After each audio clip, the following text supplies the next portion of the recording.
எங்க சூலூர் சட்டமன்ற தொகுதி எவ்வளவு ஏக்கர்ல தக்காளி சாகுபடி பண்றாங்க? 2000 ஏக்கர் பண்றாங்க. இது மார்க்கெட் எங்க கொண்டாந்து பண்றீங்க? இங்கதான் பண்றீங்க. எந்த வெளி மாவட்டத்துல எங்கேயும் போறது இல்ல. இதோடைய ரகம் என்ன ரகம்? காஞ்சனா. இது எவ்வளவு நாள் வந்து அழுகாது இருக்கும் இந்த பழம்? 5 நாளைக்கு அழுகாது. ஒரிஜினல் வைக்க வேண்டியது. எங்க குளிர்பதன கிடங்குலாம் அங்க இல்லையா?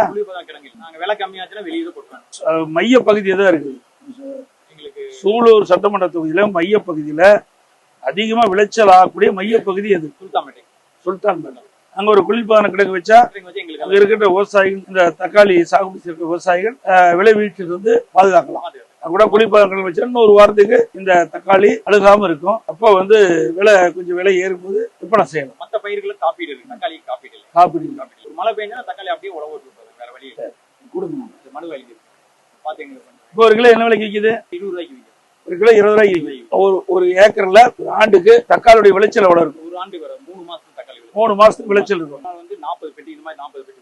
ஆப்பிள் ஒரு பெட்டி எத்தனை கிலோ? 15 கிலோ. ஒரு நாள் விட்டு ஒரு நாளைக்கு 600 கிலோ இருக்கு. தக்காளி நாத்து தக்காளி வந்து நம்முடைய பலனுக்கு எப்போ வரும்? 3 மாசம். 3 மாசம் கழிச்சு. 3 மாசம் தான் காய்க்கும்.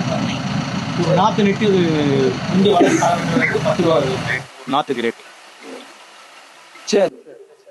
ஆச்சி ராயல் குலோப் ஜாமுன் பேக்ஸ் 1 வாங்கினால் 1 இலவசம்.